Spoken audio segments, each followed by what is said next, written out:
Welcome, travelers. We're aware that your journey was difficult, but prepare to have your questions answered, for you have been granted an audience with the Masters of Modern. And welcome back to the Masters of Modern podcast. Whoa. Yeah, I've gone for 2 weeks, and you stole that from me. And welcome back to the Masters of Modern podcast. I am your host, Alex Kessler, here with my cutthroat, line-stealing co-host, Ben Bateman. I couldn't help myself, man. I'm excited. You're back. This is it's a big day. You're getting used to me being gone. I see. You were gone a lot, but I'll tell you what. You're gone I'm happy a lot. to have you back. There you go. I said it. And today we are talking about many things, but mostly Guilds of Ravnica related. That name stresses me out. I almost say the wrong thing every time. I've been saying a lot of return to Ravnica, or just return to Ravnica. I've been using the hashtag more recently. I think Guild's a pretty good set. I have to say, like, we talked about it on the set review, and as I've gone back through the list for multiple formats now, you can think about the way Standard's going to look, Highlander Roulette, Modern. Mm-hmm. I like a lot of the cards. There's a lot of cards that I want to find ways to use. Sure. And we're going to talk about that today. Yeah, 100%. I mean, there's the cards, the obviously good cards. There's even cards that are like, I'll give you a good example of a card that like we're never going to play in Modern, I don't think. But I play in Highlander now because I think it's like kind of an interesting rate, is the card Glowspore Shaman. You don't even know what that is, right?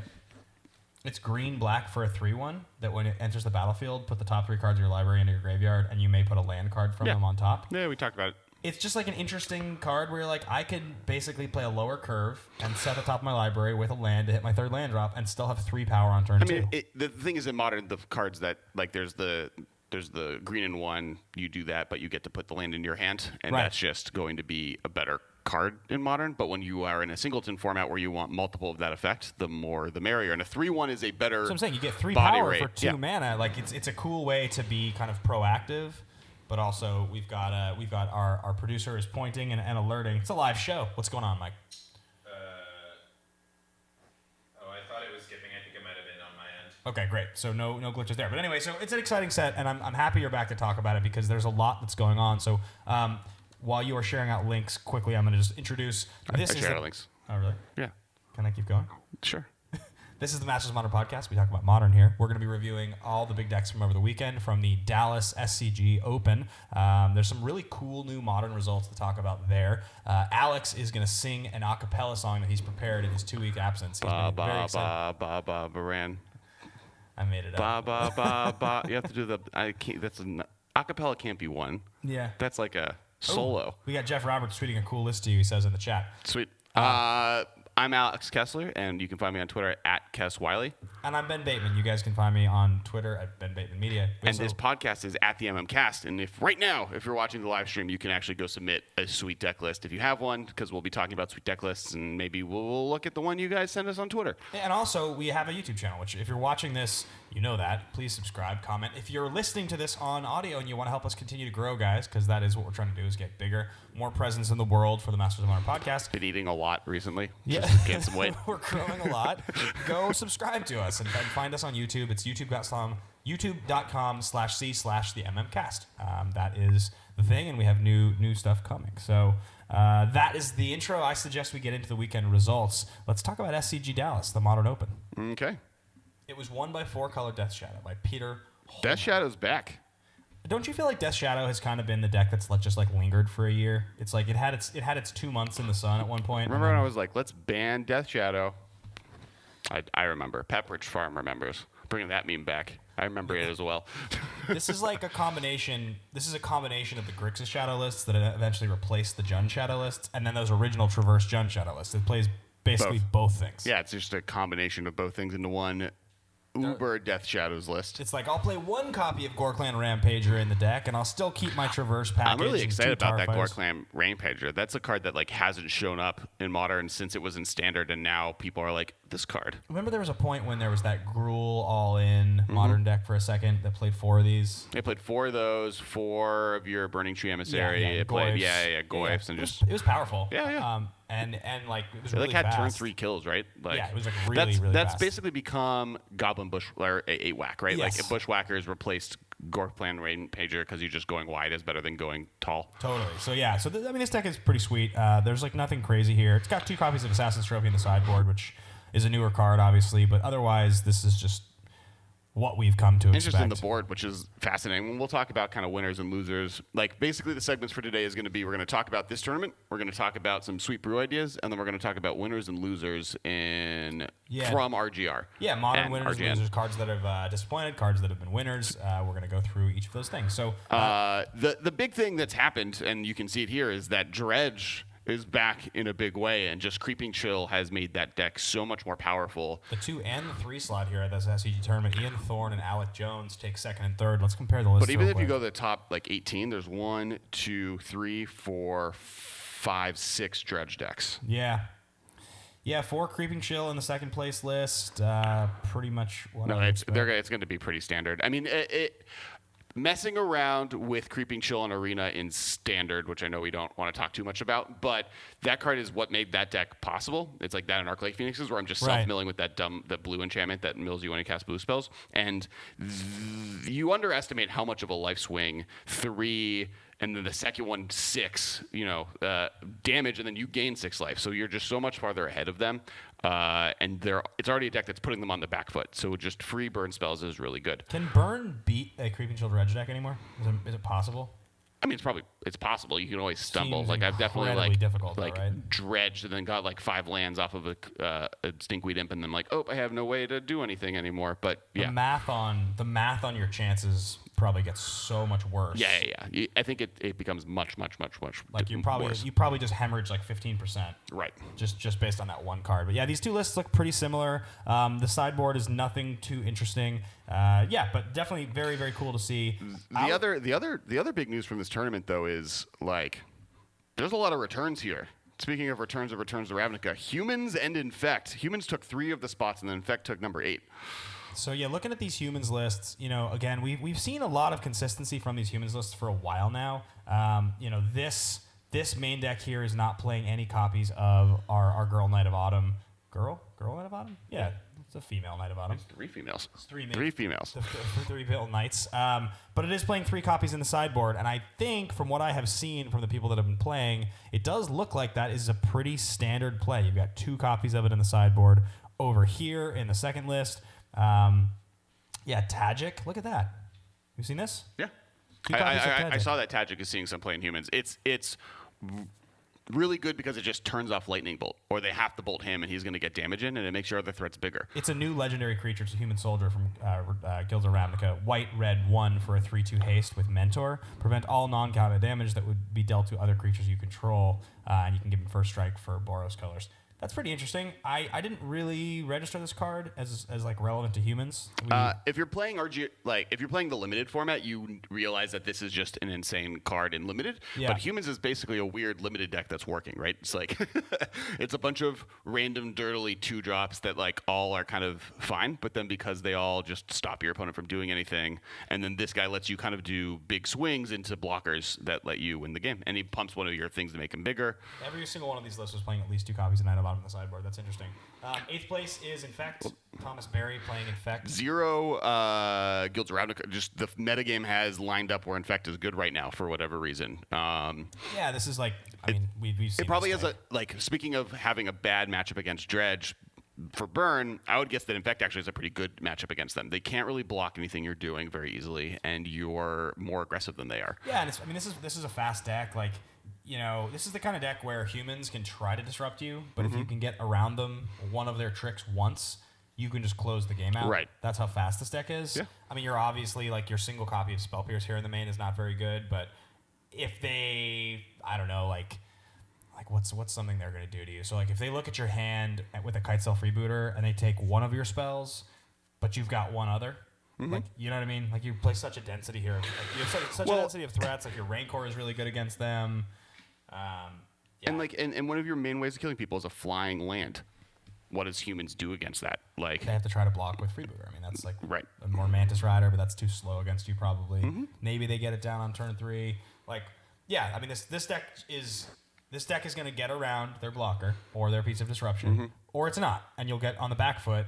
But what's cool about this deck is that as long as they're not killing you super fast, you can sculpt your hand and be okay, he's going to attack here, he's going to do this. Right.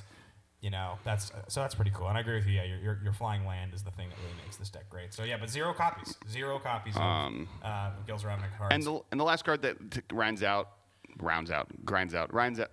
the top 8 is Mono Green Tron.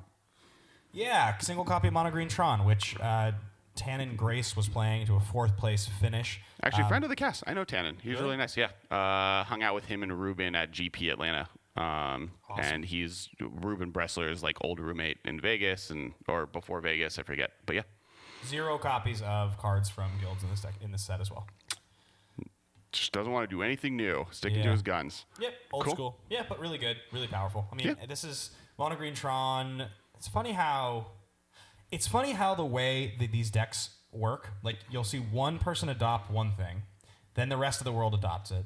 Then there'll be some offshoot deck that comes out that's like involving that thing. And then some piece from that offshoot deck will then come back to the original version. And then at the end of the day, when people look back on it, that's the thing everybody plays now. Right. So like when Eldrazi Tron came out and a Walking Ballista became a 4 of, now Eldrazi Tron's like not really a deck anymore.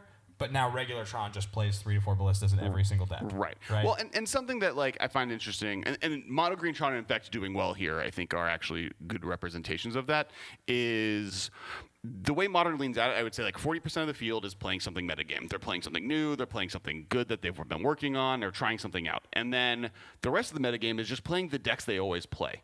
You know, like Tannen probably, and I don't know this for sure, but like plays Green Tron regularly. The guy who plays Infect has probably been trying to make Infect work since Infect was Infect. Right, the SCG players are like that. SCG players are way, way more classic sports where like I have my move that I do, and this is what gets me where I get. Right. Yeah, and like you and I have talked about this a lot, how like that's why you watch tennis. You watch because Sharapova has a great serve. Like she does her power, and that's what you want to see.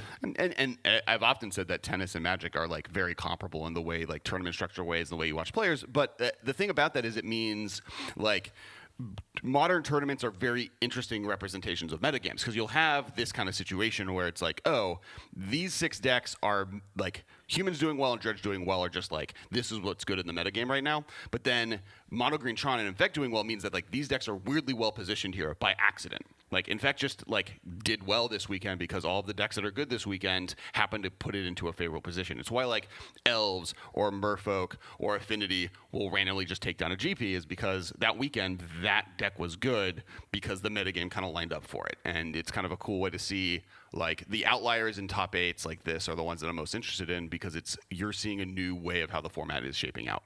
100%. So that's the big results from over the weekend, guys. There was no modern GP this last weekend, but we will keep our eyes open for other competitive stuff. You can expect to see a segment like this at the beginning of the show every week from now on. We want to make sure we're giving you guys the big results from the tournaments over the weekend. Other big news from over the weekend. I will say, wait, before I do want to say the top 5 cards from the tournament, which were Noble Hierarch was number 1. Okay. Nature's Claim, number 2. Faithless Looting was number 3. Phantasmal Image was number 4. And Aether Vial was number 5. And then just Dredge cards. Yeah, after that. It's a lot of humans in those vials and images. Yeah, and Image is so good. Yeah. It's like one of my favorite cards. And then Faithless Looting is like the key card out of Dredge, and it's good in decks that aren't Dredge. Nature's Claim is one of the best sideboards out of Dredge, and then but is in other decks. And the Noble Hierarch is in humans. It's in humans. It's in Infect. It's in Bant Spirits. It's in everything. Yeah, that card's powerful. Cool. There was other news from over the weekend. I know that there was. We'll just briefly touch on this, but there was a scandal and a firing over at Star City Games. Which was I read about it very, very briefly, but it sounds like there was some harassment going on internally, and that was a big story. So obviously, on to bigger and better things for a company that doesn't want to be involved in a harassment scandal. So I don't think we'll name names. If you guys want to look up that story, feel free to look it up. Sure. So other than that, I think we should probably get into sweet decks that we have seen or want to talk about. Because the 16th place deck in this tournament is it Spells. Yeah, which, let's all call it what it is. This is an Arclight Phoenix deck. And that's like the other big piece of news, actually. Is that Arclight Phoenix went from $2. Yeah. I bought 32 copies at $1 because I was probably inebriated and saw that they were $1. And let me clarify exactly what happened. Okay. Because we did the show, and Alex was like, this is the new Vengevine. And I was like, yeah, this card's pretty good.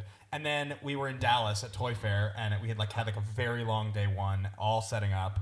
And I was like, yeah, I think the card's pretty good. I think we should buy some copies. And Alex was like, I bought a bunch last night. So then I got on my phone. I bought 12 copies. And he's like, that's exactly how many I bought. Flash forward to Alex realizing that he was, in fact, drunk. He bought 40 copies. He got 40 copies at $1.50. I got mine at like $3.12, and it's like $18 now. So I thought I bought 36. I bought 32. 4 of them were Steamkin. I bought that at like 3. I was just like, oh, this card's probably also a thing. And then I just went deep. I like love this card. I've been playing it in every format I can. So finally, and the internet has been telling me how wrong I was. There was a thread that Michael, producer, got involved in when I was in Hong Kong, which is why I wasn't here last week, defending the cast. But someone was like, Arclight Phoenix is bad. Why am I wrong or whatever? I don't get it. And then everyone was like jumping on it. And then Michael was like, no, people are like good players are talking about this card. Wait till people test with it. It's a free 3/2. It's not a 4-mana card. And then bam, the internet took over storm. So let's talk about this card for a second because it's cool to see. It's always cool to see when a mythic from a set that you like shoots up because it makes you feel like you're right. Yeah. Like that's great. I love that feeling. More than any other feeling in my life. Yeah. It's a great feeling. You love to be right. I understand that. And this card is really powerful. Mm-hmm. I think this card is going to make a pretty real impact in Standard. It doesn't have legs quite as far in Standard. I think it's doing fine in Standard, and Michael will shout out right now saying that he's playing it in Standard. But I think that the thing, and we have like 4 lists here of modern lists playing the Phoenix, and the one that's important is at the SCG event, the 16th place deck was, who's the player? Everton, I'm never going to pronounce it. Moughon. Mohan? Mogin? I don't know. Okay. Everett, I'm sorry that I'm we Everett. apologize. That's your name. Everett is his first name. It's not Everett. It's Evart. Everett. Jeff, my wife is great, but remember that time I spec'd on Arclight Phoenix?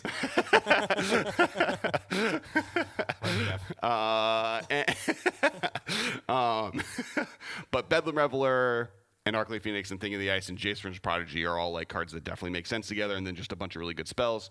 Yeah. Yeah, so I mean, I think this card is great. I think in Modern, it is definitely legit. I think that's no question about that. I think it's a weird card because... Well, there's weird keys to it. One of them is that it comes in at... beginning of combat, right? So yeah. So it has a different trigger step than a lot of the Phoenixes ever have. Or like more specifically Vengevine. So the most comparable cards I think are this and Vengevine. This one, you play good spells and you get a good card out of it. Vengevine, you play bad spells and you get a good card out of it. But the other thing is that the problem with Vengevine was always the cards you play are things that get stuff into your graveyard. Like you play the new creature, the one drop black one that makes 3 cards go in your graveyard. But the Stitcher Supplier. But the moment you get the second one into play, or the moment you cast it, it's not even ETB, the Vengevines come back, and then that's it. Right. You have to cast 2 more creatures to get any additional Vengevines you might get back into your graveyard. This, you can cast 30 spells before you actually get to your attack step, and then if you happen to accomplish your goal, any Phoenixes you put into your graveyard come into play before combat. Yeah, I mean, it's weird because it's one of these cards where you are rewarded, like Vengevine, you're rewarded for a 60-card format with a density of strategy versus like playing this in a format like Commander or Highlander where it's just not going to have the impact. It's a cool card, but you can't do it. And in Standard, like you're so specific, but in Modern, it's just right because the power level is not Legacy level. So it's like Legacy can do great things. Modern is perfect for this card. It's just right. I think this card's probably really good in Legacy. I mean, like the thing that benefits this card. I mean, and I'm willing to be proven wrong there because my understanding of Legacy is limited. Yeah. But the thing that benefits this card and does well, Legacy does so much better. Like manipulating the top of your deck, casting a bunch of spells in one turn, a bunch of 1-drop card manipulation spells. This card. Yes. I agree. What I mean when I say this is Legacy's faster, Dredge is faster, Legacy Dredge is faster. You can do that, and you will not be able to get to the point of combat where you're attacking and winning with this card. You'll just die, and you won't have Force of Will. Whereas in Modern, you can, and the fastest decks against you in Modern are not fast enough to get around this, and they can't interact with you in a way that's totally unfair. Well, so this isn't a speed thing. That's the thing that I think people kind of took into this card originally, and some of the decks out there are trying to be as fast as possible. What this card does is it closes out the game. You're playing a spell, Thing in the Ice, trying to stop your opponent from doing stuff, getting advantage, then playing a Bedlam Reveler to get like a big threat in the play and start kind of being down, and then on turn 5, you happen to swing for 9 damage in the air at haste. based that they can't stop. Like it's not I'm going to kill you immediately. Let's break down Everett's list because this is the 16th place list. Right. So you have 4 Arclight Phoenix, 4 Bedlam Reveler, 4 Thing in the Ice, 2 Jace Vryn's Prodigy. So all cards that have seen modern play other than Phoenix. Mm-hmm. The sick card over here in the spell slot is you have 4 copies of Fiery Temper, which I know every single person that has ever played a deck that involves the graveyard has wanted to make this card work. Mm-hmm. And you've been seeing a lot of this because also there's the card that I did not win on, not Fiery Temper, that's this card. 3 mana Risk Factor. Risk Factor, the one I was right about. Yeah, congratulations. You're right. You bought 32 copies, I bought 0. You were right. That's the reality. Well, I don't think Risk Factor is also a rare. Like the reason I bought the Phoenix is I was like, this is a low, like 32 copies literally cost me $30. I'm just saying you doubled down on what you were right about because you bought 30 copies, and I was like, Risk Factor's good. I think you won the battle. Well, but I don't think Risk Factor is ever going to be over $4. Or like it may be 10 at most, and that's if it's the most played. Like I don't think that's happening. It's symbolic. Why are you arguing about being right? You already are right. Stop arguing to make me wrong about you being right. So Fiery Temper, sweet. Is it Charm?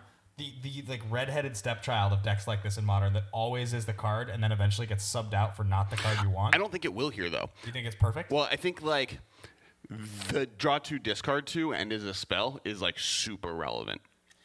Yeah, well, because it's just another. It's Faithless Looting plus other things, and Faithless Looting is the best card in the whole deck for what you're trying to do. But I think this is better than like the only other card I can think of that would really play over this is something like Cathartic Reunion, and this is just better than Cathartic Reunion in what this deck is trying to do because it does do the things you need of killing creatures, countering spells, like stuff that you would want to be doing. But then also when you're ready to go off or ready to just like, oh, I've been whittling you down with my Bedlam Revelers and like whatever I got off with Thing of the Ice, and then you can just cast this and get your Phoenixes in. One of the most interesting things about this, though, is that this is proof to your point right now.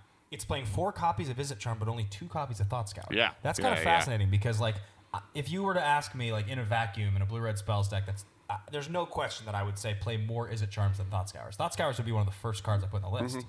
And I actually think... I guess it was the first. I think it was probably the second card after Faithless Looting. I think that after this deck gets played, I think it's going to be more Thought Scours. I've been messing around with the blue-red spells list on my phone, and I have Thought Scour in there. It is a little lower impact than I want. And we'll see. Like, we'll see how kind of the format shapes out. It definitely feels like just the Izzet Charm is giving this deck interaction that it doesn't really have on any other card. Like it has Lightning Bolt, Izzet Charm, and Fury Temper, but it has no other way to stop your opponent from doing anything. Did you say Fury Temper? Fury, whatever. Okay. You're my favorite person in the world. I'm glad. That makes me happy. I'll take that. I'll take saying things wrong. It's because the best part is that you say it on cards you've said right in the past. It's like something about you see the letters and you just decide that you're going to say like Sage. Even though you said Siege correctly, you go back to Sage. Mm-hmm. You just called it Fiery Temper 5 minutes ago. I can't control the way my mouth works. This is what happens. All right, moving on from making fun of you. It is notable that in the sideboard of this list, by the way, it's playing 2 copies of Alpine Moon, which like has been really bad, hasn't it? Haven't people struggled to make Alpine Moon work, or have I been missing it? It's like literally bad. I don't think it's bad. It's just a sideboard card. Like, yeah, I mean, it's just like in the way that people were like, Damping Sphere is not as good as you think. People are still playing it. Alpine Moon was the same thing. I thought no one was playing it. I guess my point when I say like it's a sideboard card, one person's playing it. It's 1 mana. Yeah, it's interesting. I also just think, like, sideboard cards take a while. You need the right deck. A deck needs to try it out. Like, oh, this works exactly what I need it to. And also, this is the exact deck that wants Alpine Moon because it needs something that's just going to slow Tron down for 2 turns so you can get a big swing in on turn 4 versus them winning on turn 3. Quickly before, just as we finish out, that deck, before we get into our brews here, I do want to talk about the fact that Bant Spirits has become such a thing because there's 3 more copies in the next, like, 10 decks here. Right, it just didn't top 8. It like made it, but not top 8ing. And this is playing a lot of the cards that we would expect. Like it's ever since the printing of Supreme Phantom, this has just become like the Flying Flash Humans version. It's like somewhere in between like what Humans is doing and what Fairies used to do. Mm-hmm. That's like kind of what this deck is. And I think people were looking for a way to combine the power, obviously, of Spellqueller with something that was going to make this deck like a little faster. And so Supreme Phantom gets you there. Where was this SCG event? This was Dallas. Dallas. Why is it? Okay. Because I'm looking at... Sorry. Keep going with Spirits. I was like... If I was to ask you a year and a half ago, before the printing of Spellqueller and before the printing of this card, Supreme Phantom. If I was to say, if a modern Spirits deck ever becomes tier 1, will it play Lingering Souls, yes or no? What would your answer have been? Yes, it would. Absolutely. 100%. Yeah, right? yeah. There'd be zero question in your mind that if there was going to be a Spirits deck in Modern, it would have to play Lingering Souls. Sure. Because that card is so good. And if you're playing any deck that's going to take advantage of And having black multiple and Spirits. black has been a classic Spirits color, so it wouldn't be surprising. Yeah. It's You're right. shocking to me that Bant, of all things, I guess- a blue-green deck in Modern is the tier 1 Spirits deck. I guess Collected Company does. I guess like if the question was, will a deck that's playing Spirits play black-white? And I'm like, how involved is Collected Company? Because we've basically been in a situation where if you're a tribal deck and you have any access to green, you're playing Collected Company. And Yeah, I mean, Coco is really powerful. yeah, and but even Merfolk doesn't do that. So yeah, you're right. Yeah, it's interesting. So, but anyway, that's... But speaking of on the Collected Company trend, Go ahead, Yeah, yeah, because before we get into brews, I do want to bring this up. There is one deck in this top. He placed 22nd place, top 24. Keep moving the goalpost. That's playing Knight of the Autumn in the main, and it's a Bant Company deck. Sweet. And it's dope. It's Birds, Nova Hierarch, Voice of Resurgence, Courser of Crewfix, Geist of St. Traft, Knight of the Autumn as a 2 of, another Reliquary, Reflector Mage, Renegade Rallier, Spell Queller, and Tireless Tracker. Just like Bant plays 1 Dramoka command. Haven't seen that in a while. And 4 Collected Company. Sick. Alex is aware that it's not called Knight of the Autumn. He's doing it for comic effect. So Yeah. just pointing that out for the comments to not rip us apart. This deck is sweet. Plays tons of good cards. Renegade Rallier. I ordered like all this stuff recently that like all this like alpha and beta stuff that I was trying to get for investment. Okay. And one of the orders, somebody was like, they packaged it with I think that foil F&M Knight of the Autumn. No, damn you! Yes. You're incepting my brain. I've won. Everyone just realized that I won. That foil, it's not even Knight of Autumn. It's actually, I'm trying to say Renegade Rallier. He put the foil Renegade Rallier in as like a thank you for buying from me, which is so cool. Yeah, I yeah. love when people do it, because I don't think it's worth very much. I think it's like $1 or $2 maybe. Sure. Yeah. But it's so nice when people do stuff like that when you order. It's like literally giving you a $1 discount, but you feel so cool getting a sweet foil. Right. I have to tell you, there's probably few things in Magic that I like more than Than weird, free stuff? No, than weird. Foils. Yeah, like non-traditional foils, right? Like promo foils, F&M foils, stuff like that. Doesn't even matter if the card's like $1. I don't even care. I just like it. It's like anyway, let's talk about brews. So, do you want to start or should I? You start. I'm looking at some of the brews that people have submitted through the chat and looking for ones that have Guilds of Ravnica cards. Cool. None of them have Guilds of Ravnica cards. I'm going to jump in first. Well, okay. So actually, because we're on an Arclight Phoenix train, You want to talk about your brew with Arclight Phoenix? I don't actually think it's that good. I think it's fine. I just want to talk about it because it's a continuation of another deck that I had done. Sure. Dredgelight Phoenix? Yeah, exactly. I had talked about it on the show at one point, and so I feel like probably it's worth talking about here. It was called. Well, while you're looking up, I do. Yes. So they have a Ponza deck here that got 10th place. Saw that, yeah. But they call it Gruul Land Destruction. Where do you sit on the Ponza versus Gruul Land Destruction Why was train? it called Ponza in the first place? It's like what the original Land Destruction deck from back in the day is called. So you're against Ponza, it sounds like, because you don't even understand. Well, like, so there's those deck names that come from somewhere, like back when like Solar Like Flare. Cheerios. Yeah, Cheerios, Solar Yeah. Flare, like these decks where you're like somebody comes up with the name of it because of like a character on a card looks like something Sure. or something. And then that becomes what the deck is. And if you come into the format later, or the deck comes back 2 years later, you have no idea why the deck is called that. Ponza? Is it something with like here's what I think of. Ponzu sauce, which I love. I do love Ponza sauce. Ponzi schemes, which Bernie Madoff went to prison for. Sure. What the hell Very is Ponza? specific reference. I don't know. I would actually chat. Do you know what Ponza is? It's named after the pizza place that the creator frequented, says someone in the chat. There you go. That's what Kevin Ash says. Thanks, Okay. Kevin. I believe that. Thanks, Kevin Ash. I think it should be called something else. I don't know if it should be called Green Red Land Destruction, but it should be called something else. So I guess my point is that if the community is calling something, for whatever reason, does that name hold value over a generic name that, for instance, there could be 12 different versions of Gruul and like, for instance, the Is It Spells deck I think is a bad name for the Arclight Phoenix deck. Oh, because it's like so generic, and you could call any deck with that's Is It colors or spells that. Right. So the difference between this deck versus Michael showed me a list earlier, and he's going to tell me who made it. That was a Kiln Fiend deck, and there's the deck you're about to like. There's different versions of Is It Spells, and there's like Delver decks, and so Is It Spells seems so generic and doesn't tell me anything about what I'm looking at. You can call Storm Is It Spells. Right. Exactly that. I mean, that original Ponza deck from way back in the day. Well, my point is that original deck should be called Ponza because that guy went to the pizza place and called that deck Ponza. This deck isn't Ponza. Whoever came up with this deck should call it something else because then this deck can have its own identity. We called your deck Kessel Run. Well, if I had done well with that deck, I think the would reason hope that it was called Kessel Run. I think the reason that they're similar is that deck also basically was based off of a Utopia Sprawl-like card and then Stone Rain and Molten Rain. Like it's those three cards were the key of the deck, and then everything else is just big red-green creatures. Yep. But yeah, okay, fair So enough. let me share this deck really quickly. This is not a deck that I think is awesome. I think it's cool. I haven't played games with it yet. It's just on my phone.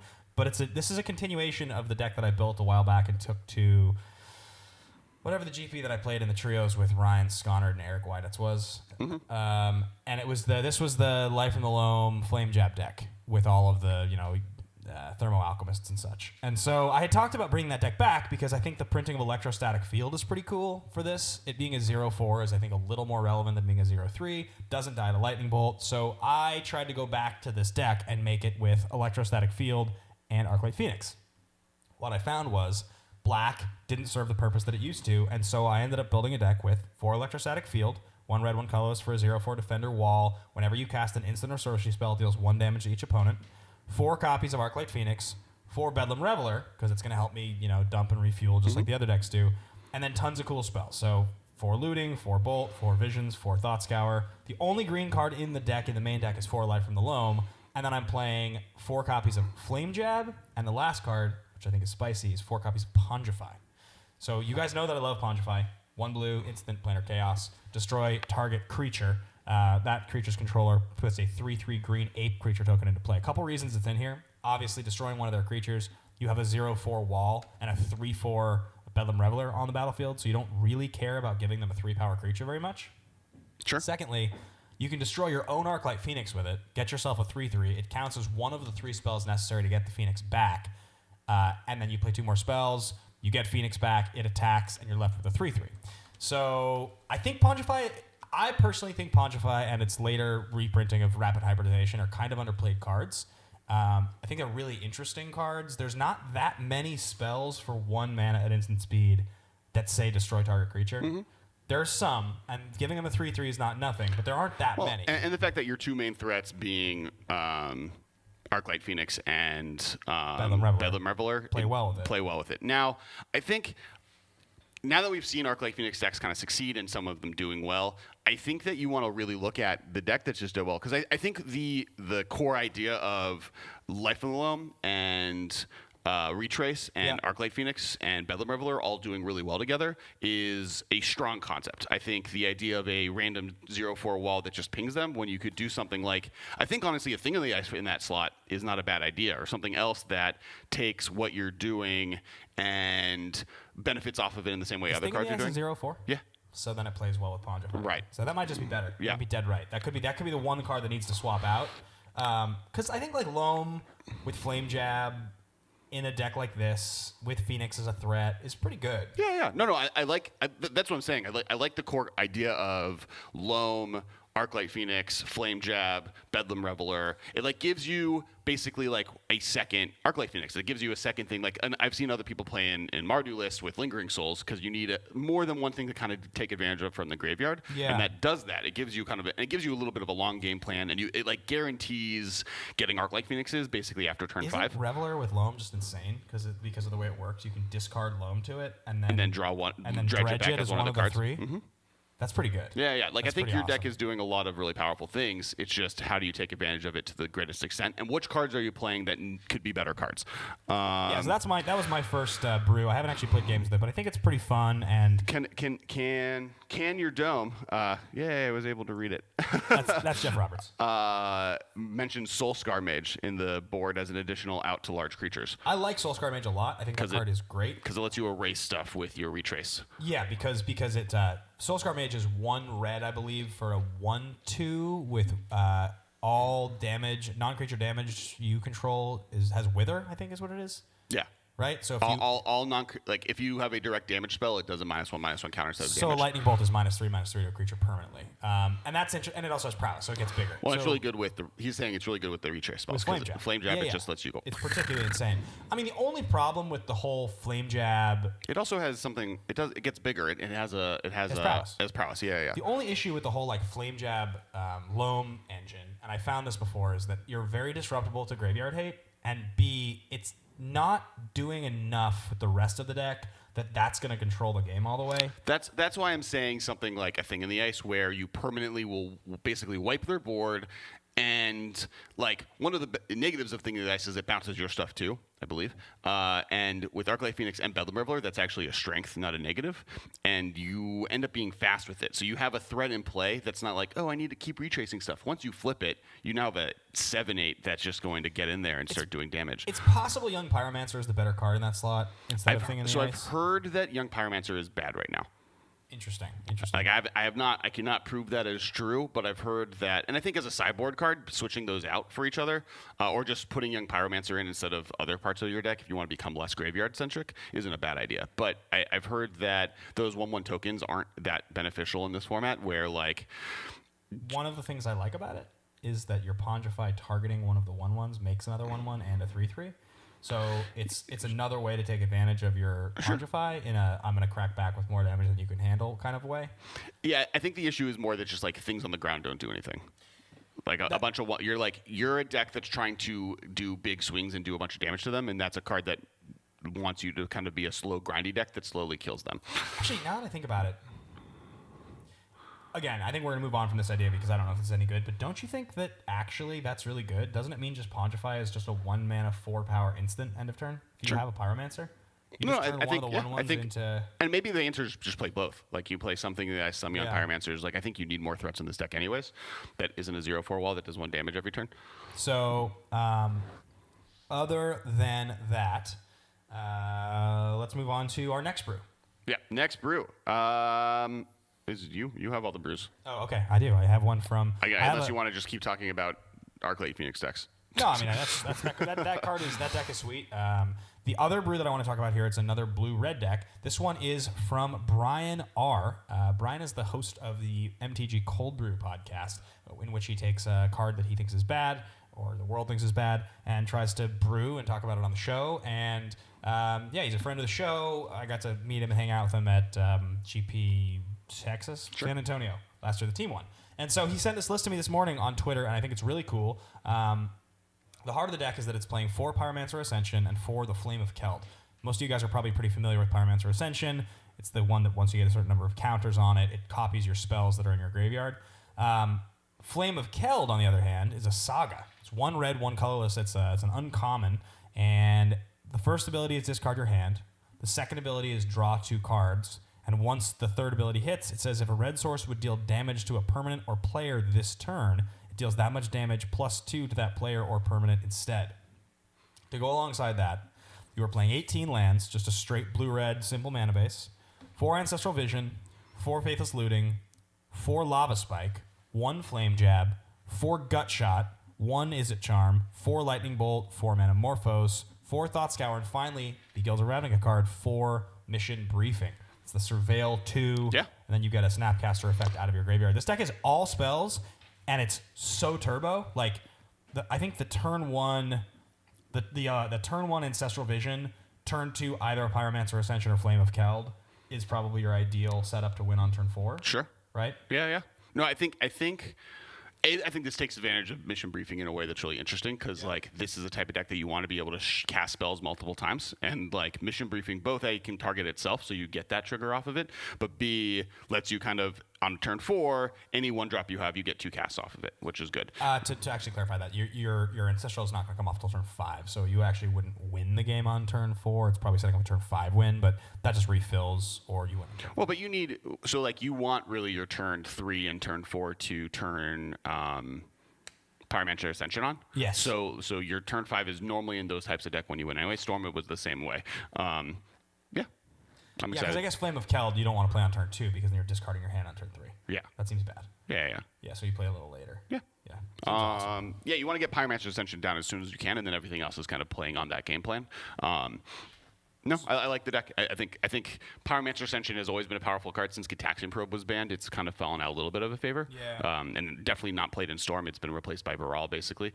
But the long term of it in the format is always going to be powerful. I remember back when it was in Standard, there was the Time Walk decks that you would take basically infinite turns by and kill them with lightning bolts because you would just be able to take like 6 turns in a row off That of. was in Standard? That was a Standard deck, yeah. Because there was multiple extra turn cards. There was the 5-mana one, and it just was good enough. Oh yeah, Time Warp. Yeah, Time Warp. Yeah. Interesting. So Yeah. that's the second deck here. Do you have any other cool brews you want to talk about? There are other decks that people brought on, but kind of they don't have any RGR cards. So RGR. GRN. GRN. There you go. See. Return to Guilds of Ravnica. Yeah. Set number 4. We're gonna come back. What's the next set called again? The Nets. Ravnica Alliance. Ravnica Alliance. Ravnica Alliance. They really messed up everything. Allegiance. Oh, I Alexed it. Ravnica Allegiance. Oh my god. Ravnica Allegiance. We're saying that in the microphone in case you didn't hear it. People on the microphone. But If you spend time with Alex, you become more successful and more dyslexic, both at the same time. it's my main move, along with this thing, which apparently is my main move in life. The robot move. The robot move. It's a strong It's move. really annoying that it's G because. So for those who don't know, the original Ravnica set was the first set started with an R, the second set started with a G, the third set started with an N. The second set, the first set started with an R, second set started with a G, a D, not N. Did you realize this? Tempest of Thought is telling us Thing in the Ice doesn't bounce Bedlam Reveler because it's a horror. I didn't realize that. I thought you were getting value out of Reveler by replaying it again. No, that's better. I would rather not play it again and keep it in play. That's so It's good. non-horror cards. That's such a random tribal interaction. Hunted Horror. I love random tribal interactions where people like have trinket text, but then it's relevant. Like So in Standard when Baneslayer Angel was the first time around, and you were like, oh, I can like defeat it with this other bit. Nope, it's a dragon. So is there a version of this that could be playing? Halo Hunter versus Base Yeah. Angel, right? Yeah. Is there a version of this that could be playing Hunted Horror alongside it? Sure. Right? Sick. With like vapor snags to get rid of the tokens? Like Thing in the Ice in that maybe. I don't think Hunted Horror belongs in an Arclight Phoenix. Oh my god, decks. wait, that's so... It bounces all other creatures. But horrors. So it doesn't bounce the horror, but it bounces the tokens you give them? Correct. That's a real thing. I'm not kidding anymore. Is it a real thing? Hunted It's a Horror thing. alongside Real Thing in the strong. Ice and Bedlam Reveler, you're getting a 7/7 for 2. So then you like turn 3. I guess you don't have any free spells to just like get rid of the 3/3s right away. But the 3/3s then get blocked by your 3/4 Bedlam Reveler and Yeah. your Thing in the Ice. Yeah. That's so good. There's got to be a tribal bounce card. I know the new one is that, but it's X, which doesn't work here. There's not like a choose a tribe or choose something all with the same name. You bounce all of them. Yeah, there is. There's Echoing Truth. Yeah, Echoing Truth. You can play Echoing Truth. I've played Echoing Truth in the past in the Hunted Horror decks. No, this is like a legitimate on the show thing. I just realized. If you actually can play those 3 cards and Echoing Truth. Pondrify, because it makes a 3/3 and everything in your deck can block a 3/3 favorably, you don't care. And your Thing in the Ice bounces all the tokens, but none of your creatures. I don't even know if you need Arclight Phoenix in this deck. This deck might just No. This isn't an Arclight Phoenix deck. This is a deck that is doing a thing. I don't know how good of a thing. Grixis Horrors. Yeah. This is so Theoretically, you sick. could get away with like a Cavern of Soul if you wanted to. I can't tell if Michael's smile over there is that he thinks this is absurd or if he's excited. This is the deck. This is the deck I'm building. I think he's excited because this is the magic of this podcast, is you realizing that these 3 cards that are semi-okay are okay together. Ben's playing Hunted Horror. I'm smiling. This is so exciting. And, like, obviously Faithless Looting. Like, you maybe play Claim Fame in this deck because why not? Because it's Why? Grixis and awesome. Does it... You doesn't can put your horror into play from the Hunted graveyard. Horror and is you a can put 2-drop, your, okay. And you can put your Thing in the Ice backs in. You can't get your Bedlam Reveler back, but You can give it +3/+0 and haste. Yeah. +2/+0 in haste, I think. Yeah. Fine. There you go. Jeff Roberts is in. Let the brewing begin. Yes, Modern Horror Tribal. +2 and 0. It's behind me. Yeah, that's right. There's a giant version behind us. Yeah, cool. Strong. Yeah, that's my next deck. Great. I just built it. We've talked about 2 of the cards behind us. Night of the Autumn. I almost talked about the green-blue Merfolk when we were talking about Collected Company and Merfolk. Not a thing. I have to tell you that green-blue Merfolk, Disappointing. it is. Yeah. It's Just going into green is not good enough. So this will be my Highlander corner because I actually won a foil Night of Autumn over the weekend. We do these Highlander roulette tournaments. It's like 100 cards. Is that a new segment we're starting? Highlander Corner? I feel like we can have a better name than Corner. Okay. That's Highlander related. You think about it and I'll talk about it. Okay. We played in this tournament and it's 6 decks, 100 cards, random, 1 card per. You can't play more than 1 copy between your 600 and only foils are legal.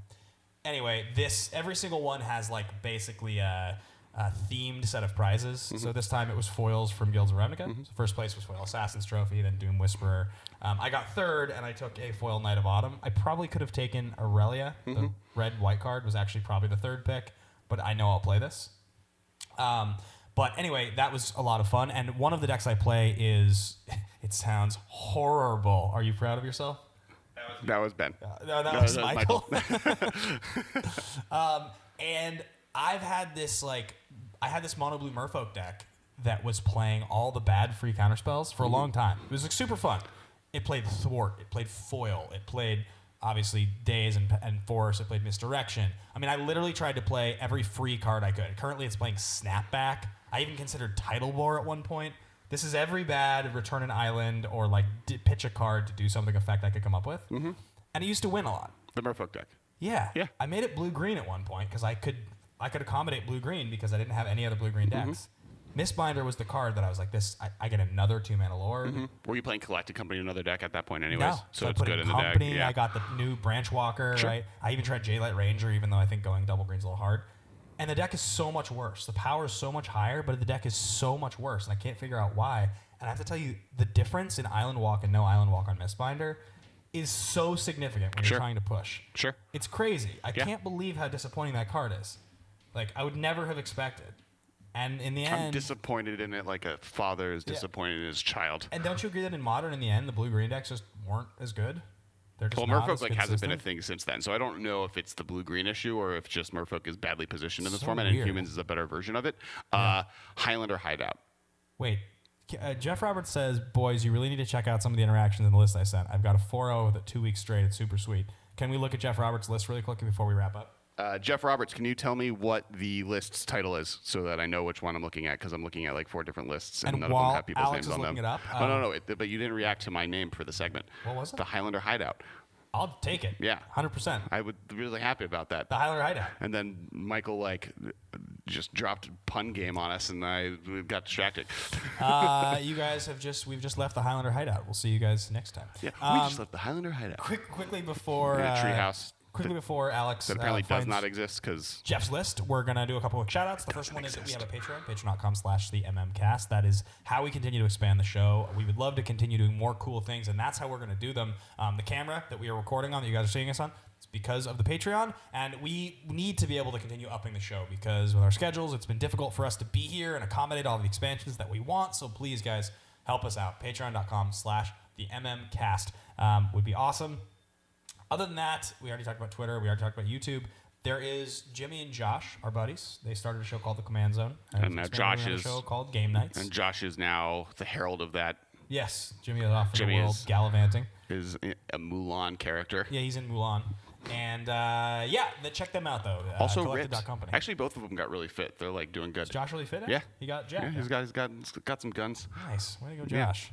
Yeah. All right, so this is the deck from Can Your Dome. It takes advantage of the card Core Tapper, which is a 2-drop artifact mirror. I know all about Core Tapper. That is a 1/1. You can tap it to put a charge counter on target artifact, or you may sacrifice it to put 2 charge counters on target artifact. First of all, I haven't even seen the list, but I'm in, Jeff. It's playing Walking Ballista. It's playing 3 Glenelendra Archmage, 1 Tezzeret the Seeker, 2 War of Invention, another War of Invention deck. That's a card that I think people should pick up. It's playing 3 copies of the Artificer's War. The Artificer's War? Antiquities War. Look at the top. I can't read it. It's too far away. Is this the one, the Antiquities War? This is the Tezzeret card. Look at the top 5 cards of your library. You can reveal an artifact card from among them and put them into your hand.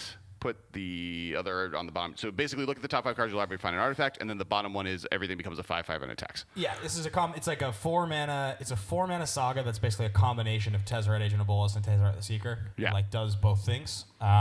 That's sweet. This card is exactly. Power Conduit is the biggest power card. God, it's playing Ancestral Cornucopia, Everflowing Chalice, Mox Opals, Surge Nodes, Energy Chamber, Power Conduit, Ensnaring Bridge, Magister's Scepter, and Mimic Vat. I have tried to build so many decks using the cards you're using here, Jeff. I can't even tell you the number of bad versions of this that I have in my phone that never got anywhere close to the genius that you just presented us with. Got it. So it's got Magister's Scepter lets you take extra turns.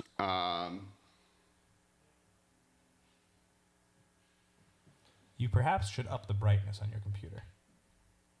I also need glasses, but there we go. That helps a lot. Put a charge counter on target artifact. Put a +1/+1 counter. It lets you put more charge counters. I'm trying to see how it kills people though. Ballista, right? Oh, okay. And puts +1/+1 counters with those. Okay, cool. Yeah, it's Into moving all your charge counters Yeah. and +1/+1 counters to Ballista. Yep, sweet. Got it. This deck is awesome. This is like playing so many cards that I'm into. And you can lock people up with Takes Galendra. infinite turns, goes infinite with Mimic Vat plus Core Tapper. Okay, that makes sense. So you sack the Core Tapper, right? And you get to put a copy of it, and then that's how it works, and you get to untap the thing. Something lets you untap with charge counters. I don't know. The list is not in front of me; it's in front of you. But it sounds like there's some sort of +1/+1 counter. Just puts 3 counters on Magister's Scepter, and then you tap Magister's Scepter. That's what it is. Yeah. Got it. Because it has haste. So you tap it, sack it, tap it, sack it. Got it. Sweet. And with Ensnaring Bridge and on your Ballista, you have 6 amount of control. Yeah, this looks really sweet, man. This looks really, really fun. Cool. But 0 Guilds of Ravnica cards. He's playing both Power Conduit and Core Tapper in the same deck, and it's working. He doesn't need GRN. I'm in. I am so in. He could have just sneak in on the sideboard the black-blue Ponder card. I'd like you to know, Jeff, that I own a foil Core Tapper and a foil Power Conduit because I have tried this before, and I got so excited. What? I remember what the card was called. It's Discovery. Yeah. So he could have played that on the sideboard just to make us happy. Okay. It is playing cards from Dominaria, though. Perfect. So, Jeff Roberts, that's going to wrap up Highlander Hideout, and also our brew segment. We're going to talk quickly before we wrap up here about winners and losers. Winners and losers from Return to Ravnica. Did you just say Return to Ravnica? I did. What's the matter with you, son? Winners and losers so far. The winners, Arclight Phoenix, Creeping Chill, Knight of Autumn, top 3. Then after that, you get into... I said all those right. No, I said Knight of Autumn. I said Knight of Autumn. I didn't say Knight of the Autumn. I read it correctly. Today is your magnus opus of mispronunciation. I've never, ever seen you do it so well. I have a headache. Okay, we're moving on. After that, I think those are the big 3 winners. Would you agree? Knight of Autumn, Arclight Phoenix, and Creeping Chill. It seems that way. Definitely Creeping Chill and Arclight Phoenix are the hot cards. Knight of Autumn is like a winner in the sense that... Well, I think Creeping Chill and Knight of Autumn have actual placement. Arclight Phoenix got 1 top 16. Those other 2 are showing up in multiple decks in a top 8 plus multiple... I mean, Creeping Chill is the easiest, biggest winner of the entire set. Creeping Chill is an awesome card because it makes a great deck better. Knight of Autumn is a card that you knew was going to see play in sideboards because there's nothing that does what it's doing better. But Arclight Phoenix is the heart of a new deck, which is... It's like... You can build a deck because you have this card, and that to me is why I would say that card to me feels like the biggest winner. It's also the card, it's a mythic that went from $2 to $17 in a couple days, so obviously it's very much on people's minds. You're going to see a lot of Arclight Phoenixes coming up here. Next, my biggest disappointment. Oh, damn it. I said Magnus Opus, and somebody just told me it's Magnum Opus. Ha. You're the... bane of my... Biggest disappointment to me is actually Assassin's Trophy. It is showing up in sideboards or there is some green-black decks. I think part of that is just the format is so hostile to green-black decks right now that even having Assassin's Trophy isn't going to do a lot. It's Dredge is a bad matchup for Junt or Junk, and the fact that it became the best deck in the format, or if not the second best deck in the format, is bad news for a deck trying to I Assassin's Trophy you. So here's a question for you. I talked about this when we so yeah, I agree. Assassin's Trophy has been the card that should have been the slam dunk. When we talk about Knight of Autumn fitting into sideboards, Assassin's Trophy should be the 3 of or 2 of in every black-green deck, no question, and some 4 of.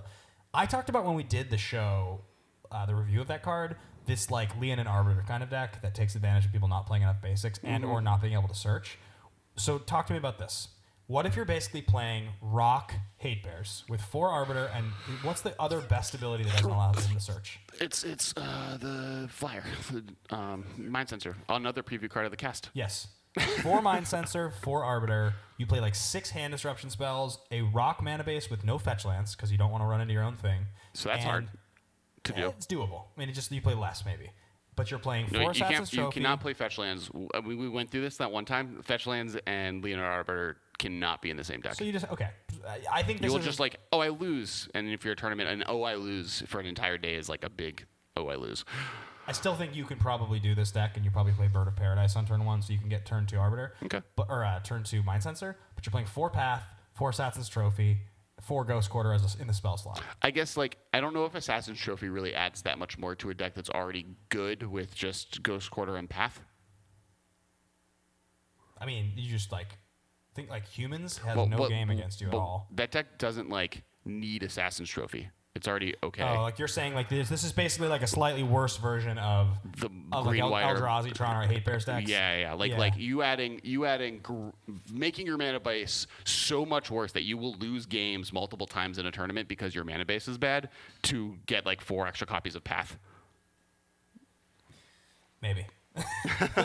It seems interesting, but I'll build the Horrors deck first. I almost like the idea more of just like using those 4 cards to overrun how many basics they're running, just to like eventually they just don't have any basics left. Like just play Path, Ghost Quarter, and Assassin's Trophy in a classic junk deck, and the 3rd time you activate one of those cards, they just won't have any more basics in their deck.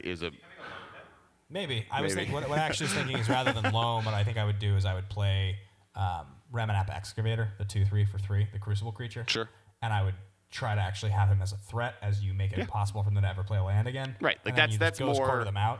Like eventually you get rid of the basics in their deck, and having the maximum of these cards lets you do that. That's more likely going to be good than a Leon and Arbor version, especially if you play Loam, because then you have fetches that you can go off with. So those are the winners. Those are the big winners, and the one big disappointment to me. These are cards that I think we need to keep our eye on. Mission Briefing. You mentioned it earlier. I thought it's a little bit of a disappointment. I almost had it in the disappointment category, but also like half the world was not on board with it. It's not like Assassin's Trophy where every person on the internet was like, that card.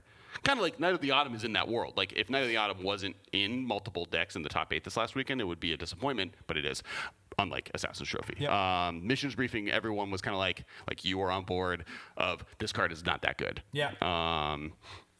Yeah, I mean, it's fine. Experimental Frenzy is another card. I want Kyle Rosales in the chat here to know that when he tells me I love Pondrify, I love you, Kyle. Experimental Frenzy is something that's really exciting. I think like it's being seen a ton of play in Standard. A lot of people are talking about seeing play in Modern and Zoo decks. I've also seen Grixis lists. I've also seen lists that are playing out of the graveyard, so kind of Dredge-esque decks, so that being able to draw at the top of your deck is good enough to be able to do it. And then the cards that you put in your graveyard are better because you can access them. Nullhide Pharaox has started seeing some sideboard play. Yeah, a little bit. Runaway Steamkin is a big one. I almost had this in the winners list. Actually, every card I'm going to say from now on was in my winners list, and I put it in the seems to be one day we'll see it list. Right. Blah, blah, blah. Things to look out for list. Runaway Steamkin is obviously kicking butt in Standard, and I think it's going to very quickly become a thing in Modern. Yep. Jerry T said it right. His list for Arclight Phoenix had Experimental Frenzy. He is. What did I say wrong? Arclight Phoenix? No, the fact you said Jerry winked and snapped at me before you said his last name is amazing. You're laughing from 5 minutes ago. Okay, so Runaway Steamkin, good there. Pell Collector, obviously another card that we talked about previously, really is starting to see play in Zoo decks. Zoo, I think, is having a big comeback, or is set to have a big comeback. Yep. Discovery Dispersal is already started seeing play in both Gorya's Vengeance decks and Living End decks. Yep. And the fact that it's a Living End card that lets you kind of find the things you need without being able to, you don't cascade into it is really good. And then the fact that it's a Ponder-like card that lets you mill cards into your graveyard in Gorya's Vengeance decks is also really powerful. Absolutely. And black gets access to card selection, which is just so you can play mono black with a semi-mediocre preordain. Exactly. And then last and least risk factor. Card's dope. It ends up that this is a card type that if you have multiples of, it makes them the second and third and fourth get better, better, and better. And every single one of these you draw is 2 of them is really good. I mean, it's just like, think about it for a second. Like, at the base level, you start with 20 life. In Modern, by the time you've played 2 of these, your opponent will very likely have paid 4 between a fetch, a shock, kind of a thing. Which means if you play Risk Factor twice, you're forcing them to let you draw cards because they'll die otherwise. Right. No, So, I get it. I get it now. in terms of math, it's just like, it is really good. The incidental value of having this card available to you, and the fact that it's an instant is so powerful. Yeah. Totally. I like this card a lot. I think it's very good. Cool. That's it. That's the last of the That's segment. the show. That'll wrap us up. So Make sure to check us out on Facebook. We have a Facebook group and a Facebook page. Make sure to keep an eye out for the live stream. So on Twitter or Facebook, that's when we post more about the live stream. Also, make sure to subscribe on YouTube if you're watching this video on YouTube right now. If you're watching the live stream right now, or you're listening on the podcast, go to the YouTube channel, hit the subscribe button. Make sure to comment what card you're most excited to play with in Modern out of RGN. Make sure to also comment your favorite thing I've said wrong this episode. I would love to hear that. So, surprise brew. Oh. Someone actually sent one in that is like mostly cards from RGN, so I feel like we should mention it. It's a Eternal Abzan by Lurg. His Twitter handle is also Lurg, Armchair Robot. Okay. At Armchair Robot. It's playing 4 Glowspore Shaman, 4 Tarmogoyf, 4 Eternal Witness, 3 Knight of Autumn, 1 Plague Crafter, 3 Restoration Angel, 1 Shriek Maw, 2 Liliana of the Last Hope, 4 Thoughtseize, 2 Assassin's Trophy, 1 Collective Brutality, 3 Grapple with the Past. That's the top 3 cards of your library into your graveyard, and then you get a creature or land card from your graveyard to your hand. 2 Find Finality. That's the new hybrid rare Golgari card that's black-green hybrid for the first one, and then you get to put 2 cards from your graveyard into your hand, 2 creatures, and then the other one is a board wipe. -4 to everything, but you also get to put 2 +1/+1 counters on reading cards. a single creature you control. It's sideways. I had to look at it. And then Aether Vial. So this is like all cards. This is, I think, right now there's 4, 7, 8, 10, 12 plus Overgrown Tomb, 15 cards from RGN. Sick. And it's playing Glowspore Shaman, which I couldn't be happier about. Yes, I thought you'd be excited. That's why I wanted to make sure we got it. It does have a cool thing. Restoration Angel is really good with cards like Shriekmaw because you can kill a thing and then bounce it so it gets to stay around. So for 6 mana, you get to kill a thing and get a lot of evasion, 6 power of evasion. Yeah, it's good. I like it. Excellent. Cool deck list. Guys, thank you so much for listening. Thank you for watching. Thank you for supporting. All the love in the world to Alex and his mispronunciation. It's one of my favorites on the show, and this was a highlight of the show today. We're the only really podcast special in the world where it features that we don't say things correctly. Thanks, guys. We'll see you guys next week. Bye. Bye, everybody. Thank you for your attention. For further inquiries, send an email to the MMCast@rocketjump.com. See you later, alligator.